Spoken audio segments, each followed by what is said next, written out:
Hi students, this is Govindraj from Tirupur. Welcome to our video. அன்பான மாணவர்களே அனைவருக்கும் இனிய வணக்கம். இன்னைக்கு நம்மளுடைய சேனல் ஜிஆர் சக்ஸஸ் எஸ்டிசியில் 10th standard English poem 1 and 2 most important appreciation question தான் பார்க்க போகிறோம். இந்த அப்ரிஷியேஷன் கொஸ்டின் வந்து பார்த்தீங்கன்னா உங்களுக்கு பப்ளிக் வரைக்குமே ரொம்ப யூஸ்ஃபுல்லாக இருக்கும். வரக்கூடிய ஃபஸ்ட் மிட் டேர்முக்கு இந்த போயம் கொஸ்டின் ஆன்சர்ஸ் நீங்கள் இதை மட்டும் படிச்சிங்கன்னா போதும். ரொம்ப சிம்பிளாக ஆன்சர்ஸ் கொடுத்துருக்கோம். ஏன்னா போயம் கொஸ்டின் ஆன்சர் நம்ம 6 மார்க் இருக்குது பப்ளிக் பேட்டர்ன் படி. ஸோ அதுக்கு நீங்கள் பிறந்த ஒவ்வொரு போயமாக படிச்சிங்கன்னா தான் ரொம்ப எளிமையாக இருக்கும். ஸோ அதுக்காகவே நம்மளுடைய சேனல் ஜிஆர் சக்ஸஸ் எஸ்டிஸில் உங்களுக்காகவே கிரியேட் பண்ணியிருக்கோம். ஆல்ரெடி நம்மளுடைய சேனல் ஜிஆர் சக்ஸஸ் எஸ்டிஸில் வரக்கூடிய ஃபஸ்ட் மிட் டேர்முக்கு வந்து லெசன் 1 and 2க்கு மோஸ்ட் இம்பார்ட்டன்ட் 2 மார்க் கொஸ்டின்ஸ் வந்து எது படிக்கணும் அப்படின்னு சொல்லிட்டு ஒரு வீடியோ போட்டிருக்கோம். அது மட்டும் இல்லாத lesson 1 and 2 most important synonyms and antonyms சொல்லிட்டு ஒரு வீடியோ போட்டிருக்கோம். அதில் இருக்க சினானிம்ஸ் ஆன்டனிம்ஸ் படிச்சிங்களா போதும் ஷூராக நீங்கள் நல்ல மார்க் எடுக்கலாம். ஸோ அதன் தவிர்த்து பாயிண்ட் கொஸ்டின்ஸ் நிறைய பேர் கேட்டிருந்தேன். ஸோ உங்களுக்காகவே இந்த வீடியோ அப்லோட் பண்ணுறோம். கண்டிப்பாக உங்களுக்கு இந்த வீடியோ ரொம்ப யூஸ்ஃபுல்லாக இருக்கும். ஸோ போயம் 1 சொல்லும்போது லைவ் போயம் 2 சொல்லும்போது கிரம்பிள் ஃபேமிலி. ஸோ 2 போயமில் இருக்கிற மோஸ்ட் இம்பார்ட்டன்ட் கொஸ்டினும் ப்ளஸ் வந்து பார்த்தீங்கன்னா அதில் இருக்கிற மீனிங் தான் பார்க்க போகிறோம். ஃபஸ்ட்டு நம்ம பார்க்கக்கூடியது வந்து பார்த்தீங்கன்னா லைவ் போயமில் எந்தெந்த கொஸ்டின் ஆன்சர் நம்ம பாயிண்ட் கொஸ்டின் ஆன்சர் நம்ம ரீட் பண்ணுன்ற கான்செப்டுக்காக தான் கொடுத்துருக்கோம். ஃபஸ்ட்டு பாருங்கள். ஸோ ஃபஸ்ட்டு நம்ம கேட்டிருக்க எல்லா கொஸ்டினுமே பிடிஏ கொஸ்டினும் previous year public question paper கேட்டது தான். Whom does the word me refer to? The word me refers to the poet Henry van டைக்னு கூட அந்த போயட்னு எழுதினா கூட போதும். What kind of life does the poet want to lead? என்ன மாதிரியான வாழ்க்கையை வந்து அவர் வந்து the poets wants to lead joyful life. அப்படியே எக்ஸாக்டான ஆன்சர் மட்டும் எழுதுனீங்கன்னா போதும். ஸோ ஃபுல்லாக பெருசாக எழுதுன ஆன்சர் இல்லை. How does E want to live is life? E wants to live is life joyfully, சந்தோஷமாக வாழணும்னு நினச்சார். அதுக்கப்புறம் செகண்ட் இதிலே வந்து லைன் கொடுத்தா நம்ம கேட்பாங்க. ஆனால் நம்ம இதில் கம்பேரிசன் பண்ணும்போது டேரெக்டாக கொஸ்டின் மட்டும் கொடுத்தோம். What does the poet mean by the phrase in the dim past? It means unhappy or unpleasant past experience. Is the poet afraid of future? No, the poet is not afraid of future. Next third question வரக்கூடியது what kind of questions the poet seek here? The poet seek here for the courage of quest. ரொம்ப ஈஸியான question தான், ரொம்ப சிம்பிளாக தான் கொடுத்துருக்கோம். இது last time கேட்டிருந்தாங்க. What is the poet's hope? The poet hopes that our life journey will be the best. கண்டிப்பாக வாழ்க்கை பயணம் ரொம்ப சிம்பிளாக இருக்குன்னு சொன்னார். அடுத்து ஃபோர்த் கொஸ்டின் பார்த்தீங்கன்னா how is the way of life? அதாவது வாழ்க்கையோட பாதை எப்படி இருக்குன்னு அவரோட பாயிண்ட் ஆஃப் வியூ சொல்கிறது பார்த்தீங்கன்னா the way of life is full of twist and turns ups and டவுனாக இருக்கும் அப்படின்னு கம்பேர் பண்ணியிருக்கேன். இதில் பி கொஸ்டின் பார்த்தீங்கன்னா கம்பேரிசன் பண்ணும்போது how should be the journey of life? The journey of life should be joyful. So இந்த fourth question last year public கேட்டிருந்தாங்க. So நான் திருப்பி சொல்கிறேன், நீங்கள் போட்டு கன்ஃபியூஸ் பண்ணிக்க வேண்டாம். இந்த போயம் கொஸ்டின் ஆன்சர்ஸ் எல்லாமே வந்து டேரெக்டாக ஈஸியாக ஸ்கோர் பண்ணிக்கலாம். பப்ளிக் பேட்டர்ன் படி நமக்கு வந்து பார்த்தீங்கன்னா 4 கொஸ்டின் கொடுத்து 3 கேட்டுவாங்க. ஸோ ஃபஸ்ட் மிட்டமுக்கும் இந்த கொஸ்டின் உங்களுக்கு ரொம்ப யூஸ்ஃபுல்லாக இருக்கும். ஃபஸ்ட் கேட்டில் ஃபஸ்ட்டு 4 பார்த்துருக்கோம். ரிமைனிங் கேட்டு நெக்ஸ்ட் பார்க்க போகிறோம். ஸோ இந்த வீடியோவில் லைவ் போயமும் கிரம்பிள் ஃபேமிலி போயமும் 2 போயமுக்கான கொஸ்டின் ஆன்சர் தான் பார்ப்போம்னு சொல்லியிருக்கோம். நெக்ஸ்ட் நம்ம வந்து பார்த்தீங்கன்னா பார்க்கக்கூடிய கொஸ்டின் ஆக்சுவலாக போயம் லைன் கொடுத்துட்டு அதுக்குள்ள கொஸ்டின் கேட்பாங்க. நம்ம டேரெக்டாகவே ஆன்சர் வந்து இதில் வந்து கொடுத்துருக்கோம். நெக்ஸ்ட் கொஸ்டின் பாருங்கள். Next 5th question why do you think the poet is not in யார்? ஏன் நீங்கள் நினைக்கிறீங்க அவர் வந்து ஏன் அவசரப்படக்கூடாதுன்னு சொல்கிறாருன்னு பார்த்தீங்கன்னா வாழ்க்கையில் அவசரப்படம் எதுனா கிடைக்கும். அந்த point is moving towards is goal patiently without in. அமைதியாக தன்னுடைய கோல் தன்னுடைய எய்ம் என்னவோ அதை நோக்கி சரியாக பயணிக்கிறார். அடுத்த question what should one not moan for? ஏன் கண்டிப்பாக ஒருத்தர் வந்து இப்போ புலம்பக்கூட விஷயம் ஒன் ஷுட் நாட் மோன்னா பார்த்தீங்கன்னா மார்னிங் படிக்க முடியாது. One should not moan for the things that he or she had lost in the past. நம்மளை விட்டு ஏதாவது போயிடுச்சு, ஏதாவது கடந்த கால நிகழ்வுன்னு நினச்சி கவலைப்படக்கூடாது. எப்போ பார்த்தாலும் கவலைப்பட்டுட்டே இருந்தீங்கன்னா எதுவுமே நடக்க போகிறேன்னு சொல்லிட்டு. ஸோ இதில் எல்லாமே டேரெக்டான கொஸ்டின் தான். அடுத்து பார்க்கக்கூடியது சில கொஸ்டின் மீனிங்காக கேட்பாங்க. ஸோ அதுவுமே நம்ம செப்பரேட்டாக கொடுத்துருவோம். மார்னிங் படிக்க mourning lamenting or feeling or expressing great sadness சொன்னோம். அப்போ லேமெண்டிங் போட்டு கிரேட் சேட்னஸ் அதான் புலம்பிட்டே இருக்கிறது. வெயில்ஸ் அப்படின்னா டு ஹைட் மறைத்து வைத்தல். நெக்ஸ்ட் க்ரோன் அப்படின்றது பார்த்தீங்கன்னா சக்ஸஸ் ஃபேம் புகழ் அல்லது வந்து பார்த்தீங்கன்னா ப்ரைஸ் ஆர் பொசிஷன் சொல்லுவாங்க. நம்ம கிடைக்கிற ஒரு புகழ் பெருமை தான் அந்த குரோன் சொல்லுவாங்க. கொஸ்ட் ரொம்ப முக்கியமானது. லாங் சர்ச் கொஸ்ட்ன்றது லாங் சர்ச். நெக்ஸ்ட் ஒன் பாருங்கள். நெக்ஸ்ட் கேட்டகரியில் கம்பேரிசன் பண்ணும்போது அன்ரிலக்டன் ரொம்ப முக்கியமான unreluctant willing to do something சொல்லுவாங்க. அதாவது எதையாவது செய்யணுன்ற ஒரு எண்ணம் தொடர்ந்து செய்யக்கூடிய ஒரு இதுதான் அன்ரிலக்டன் சொல்லுவோம். டோல் அப்படின்னு tax or fee that means நம்ம வந்து செலுத்தக்கூடிய சொல்லுவோம். டோல்கேட்டில் சொல்லுங்க அந்த கான்செப்ட்டில். அடுத்த கான்செப்ட் பாருங்கள். அடுத்த வேர்டு நெக்ஸ்ட் வேர்டு வந்து பார்த்தீங்கன்னா most important goal. What is your கோல்ங்க? அப்போ what is your goal, what is your ambition compare பண்ணுறது தான். ஸோ அந்த கொஸ்டினில் கொடுத்துருக்கோம். நெக்ஸ்ட் ஒன் கம்பேரிசன் பண்ணும்போது பார்த்தீங்கன்னா ஃபைனலாக நம்ம பார்க்கக்கூடியது டிம் பாஸ்ட் ரொம்ப முக்கியமானது. Unhappy are the past experience, அது அன்ஹாப்பின்னு சொல்கிறோம். ஸோ இதில் ஸ்பீக்கர் இதில் பர்டிகுலர் ஒரு போயம் கொடுத்தாங்கன்னா ஸ்பீக்கர் கேட்டால் போயட். ஏன்னா நமக்கு போயட் வந்து பார்த்தீங்கன்னா ஹென்ரி வான் டைக் தான் இந்த போயமோட போயட். ஸோ அப்போ நீங்கள் கம்பேரிசன் பண்ணும்போது டைரெக்டாக இந்த 5 கொஸ்டின் ஆன்சர் ரொம்ப சிம்பிளாக கொடுத்துருக்கோம். அதுக்கப்புறம் மீனிங் கொடுத்துருக்கோம். ஸ்பீக்கர்னு கேட்டால் போயட்னு எழுதுங்க.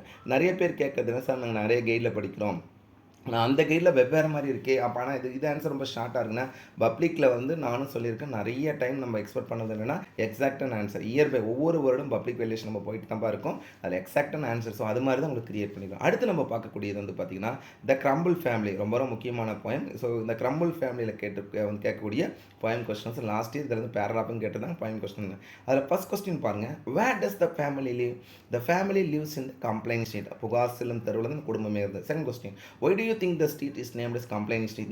இந்த ரெண்டு கொஸ்டின் லாஸ்ட் இயர் பப்ளிக்கில் கேட்டிருந்தாங்க, நல்லா கவனிங்க. அடுத்த கம்பேரிசன் வந்து I think all the people would be complaining. எக்ஸாக்டாக பாருங்க, அதுதான் கம்ப்ளைண்ட் பண்ணுறாங்கிற கான்செப்ட். ஸோ நீங்கள் பெருசாக எவ்வளோ படித்தாலும் ஆனால் அதுக்கு எக்ஸாக்டான வேர்ட் கம்ப்ளைனிங். அதுக்கு what does the word crawl mean year? Crawl அப்படின்றது வந்து என்ன கான்செப்டில் சொல்லணும்னு பார்த்தீங்கன்னா எப்பயுமே புலம்பிகிட்டே இருப்பாங்கன்னு சொல்லுவாங்க. ஸோ அந்த growl means make a guttural sound, புலம்பிட்டே முணுமுணுத்துட்டே இருக்காங்க, அவங்கள வந்து க்ரால் சொல்லுவாங்க. இதில் பி கொஸ்டின் பாருங்கள், why do they find everything amiss? ஏன் அவங்களுக்கு சரியா? Because they are unsatisfied always. எப்பவுமே ஒரு சில சாட்டிஸ்ஃபை ஆக மாட்டாங்க, என்ன பண்ணாலும் அதில் ஒரு பிரச்சனை சொல்லிகிட்டே இருப்பாங்க. தேர்ட் கொஸ்டின் பாருங்கள், what is the opinion about folks you meet down the street? ஃபோக்ஸ்னால் பீப்புள் சொல்லுவோம், அவங்கள மீட் பண்ணி என்ன நடக்கணும்? The folks down the street are imperfect and they are grumble always. எப்பவுமே கம்ப்ளைண்ட் பண்ணிகிட்டே புலம்பிகிட்டே இருக்கணும்னு போனோம், அதே புத்தி தான் நமக்கு வரும். What does the word gloomy mean here? Gloomy means அன்கிளியர்னு சொல்லுவாங்க, அதாவது எதுவுமே சரியாக இல்லாதுன்னு க்ளூமின்னு சொல்லுவாங்க. What is the worst thing that can happen if any one stay with them? யாராவது ஒருத்தர் அது மாதிரி கிரம்பிளரோட நீங்கள் சேர்ந்தீங்கன்னா என்ன நடக்குன்னு பார்த்தீங்கன்னா, they will learn their ways of grumbling. அவங்களும் தெரிந்து கொள்வார்கள். ஆக்சுவலாக அந்த காலத்தில் என்ன சொல்லுவாங்க, உன் நண்பன் யாருன்ற சொல்லி உன்னோட குணாதிசம் தான். ஸோ அதே மாதிரி தான் நம்ம யாரோட சேர்றோமோ அந்த குணாதிசம் தான் வரும்ன்ற. அதுதான் what are the ways of the grumble family. என்ன அவங்களோட வழிகள்? அந்த கிரம்பிள் ஃபேமிலியில் இருக்கிற எப்போயுமே என்ன பண்ணுவாங்கன்னா, grumbling about every thing is the way of grumble family. அப்போ பார்த்தாலும் புலம்பிட்டு அடுத்தவங்க மேலே குற்றம் சொல்லிட்டு இருக்கிற கிரம்பிள் ஃபேமிலி மெம்பர்ஸோட ஒரே ஒரு கான்செப்ட். ஸோ இந்த இதில் கேட்டகரியில் 4 கொஸ்டின் பார்த்துக்கிறோம்.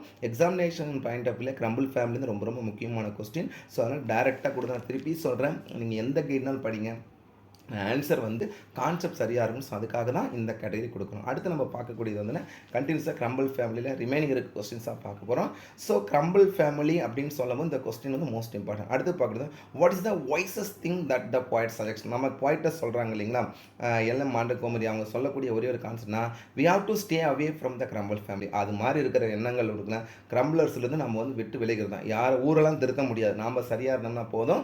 What does the place the keep our feet from wandering refer to? என்ன சொல்கிறாங்க அப்படின்னு பார்த்தீங்கன்னா, it refers not to enter the complaint. நான் பாருங்கள் எக்ஸாக்டாக அந்த ஆன்சர் தான் கொடுத்துருக்கேன், ரொம்ப பெருசாலாம் கொடுக்கல. அவங்க அது மாதிரி கிரம்பிளர் இருந்தால் அவங்க பக்கமே போகக்கூடாது சொல்லுவாங்க.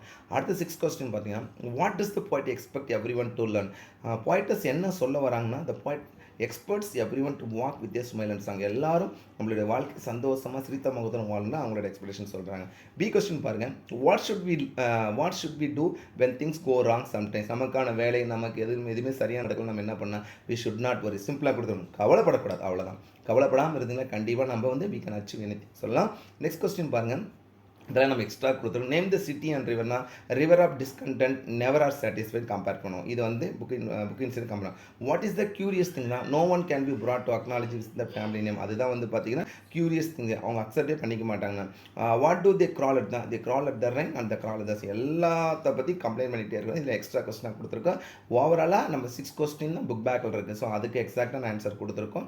எக்ஸ்ட்ராவாக கொடுத்துருக்கோம், நம்மளாக கிரியேட் பண்ணோம். அடுத்து நம்ம கம்பேரிசன் பண்ணும்போது இந்த கிரம்பிள் ஃபேமிலியில் இருக்கக்கூடிய மீனிங் கொஸ்டின்ஸ், அதாவது நம்ம ஆல்ரெடி வந்து பார்த்தீங்கன்னா அண்டர்லெக்டான வில்லிங் டு டூ சம்திங் சொன்னோம் இல்லைங்களா, அதே மாதிரி இந்த கிரம்பிள் ஃபேமிலியில் இருக்க மீனிங் வேர்ட்ஸ் என்னென்னு பார்க்க போகிறோம். ஸோ இதுவுமே எக்ஸாக்டாக சொல்லணும்னா வந்து பார்த்தீங்கன்னா எக்ஸாக்டான வேர்ட் தான் கொடுத்துருக்கோம், நீங்கள் டேரெக்டாக படிச்சுங்க போதும். அதில் ஃபஸ்ட்டு ஒன்று டிஸ்கண்டென்ட் அப்படின்னு, டிஸ்சாட்டிஸ்ஃபேக்ஷன், திருப்தி அடையாத, அதுதான் டிஸ்கண்டென்ட் சொல்லுவோம். அடுத்த வேர்ட் பார்த்தீங்கன்னா அமிஸ் அப்படின்னு, நாட் குவைட் ரைட், எதுவுமே நமக்கு சரியாக நடக்க மாட்டேங்குது. ஒரு சில புலம்பிட்டே இருப்பாங்க, எல்லாருக்கும் நல்லது நடக்குது நமக்கு நல்லது நடக்க மாட்டேங்குது அப்படின்னு புலம்பிட்டு, அது மாதிரி கேரக்டர் தான் அமிஸ். க்ரால் அப்படியே மேக் எ லோக் கட்ரல் சவுண்ட், இது நம்ம ஆல்ரெடி பார்த்தது தான். அடுத்து 4th ஒன்று பாருங்கள், கிரம்பிள் அப்படின்னா கம்ப்ளைண்ட் அபவுட் சம்திங், அடுத்தவங்களை பற்றி கம்ப்ளைண்ட் பண்ணிகிட்டே இருக்கிறத தான் கிரம்பிளர்னு சொல்கிறோம். நெக்ஸ்ட் கேட்டகரி பார்த்தோன்னா gloomy, depressing or frightening or unclear compare பண்ணுறது தான் க்ளூமின்னு சொல்கிறோம். Depressing or frightening or unclear.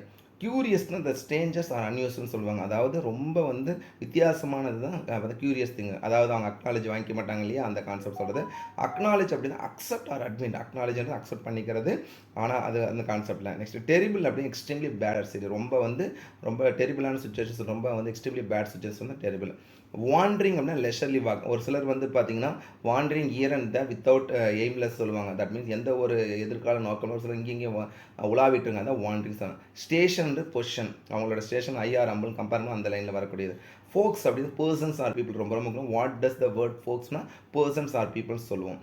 Next comparison பண்ணும்போது அடாப்டட் அப்படின்னு அக்செப்டட், தத்தெடுத்துக்குன்னு சொன்னால் அடாப்டட் அக்செப்டட் சொல்கிறோம். ஸோ இந்த வேர்ட்ஸ் எல்லாமே ரொம்ப சிம்பிளாக தான் கொடுத்துருக்கோம். அடுத்து மோஸ்ட் இம்பார்ட்டன்ட் வேர்ட்ஸ் கம்பேரிசன் பண்ணும்போது பாருங்கள், ஜம்பிள் அப்படின்னா கன்ஃபியூஸ் பண்ணுறது. இதில் ஸ்பீக்கர்ஸும் பாயிட்டர்ஸ் ஏன் சொல்லுங்க பார்க்கலாம். ஏன்னா நம்ம எல்லாம் ஆண்டக்க மாதிரி ஃபீமேல் பாயிண்ட் தான் எழுதியிருக்கிறாங்க. ஸோ அதனால தான் இது மாதிரி கான்செப்ட் சொல்கிறோம். ஸோ ஓவராலாக இந்த 2 பாயிண்ட் இருக்க கொஸ்டின் ஆன்சர் எல்லாமே நெக்ஸ்ட்டு வரக்கூடிய ஃபர்ஸ்ட் மிட் டேர்முக்கு நீங்கள் இந்த கொஸ்டின் மட்டும் படிச்சிங்களா போதும், டெஃபினட்டாக நீங்கள் வந்து ஈஸியாக ஸ்கோர் பண்ணிக்கலாம். நம்மளுடைய சேனல் ஜிஆர் சக்ஸஸ் டிசி பொறுத்த வரைக்கும் எல்லா சப்ஜெக்ட்டுமே 10th ஸ்டாண்டர்ட் இங்கிலீஷ் மட்டும் கிடையாதுப்பா. எல்லா சப்ஜெக்ட்டையும் model question paper, previous year question paper, எதெல்லாம் படிக்கணும். ஒரு எக்ஸாம்லேயே சொல்லணும்னா வரக்கூடிய ஃபர்ஸ்ட் மிட் டேர்முக்கு நீங்கள் எந்த கேட்டகரி படிச்சுன்னு ஈஸியாக ஸ்கோர் பண்ணலாம். ஒரு எக்ஸாம்பிளே சொல்லலாம், மேத்ஸில் எந்த சம் ப்ராக்டிஸ் பண்ணணும், சயின்ஸில் எந்த 2 மார்க், எந்த 4 மார்க், எந்த 7 மார்க் படித்து ஈஸியாக ஸ்கோர் பண்ணலாம், எஸ்எஸ்சில் எந்தெந்த கொஸ்டின் படிக்கணும் எல்லாமே வந்து அப்லோட் பண்ணியிருக்கோம்.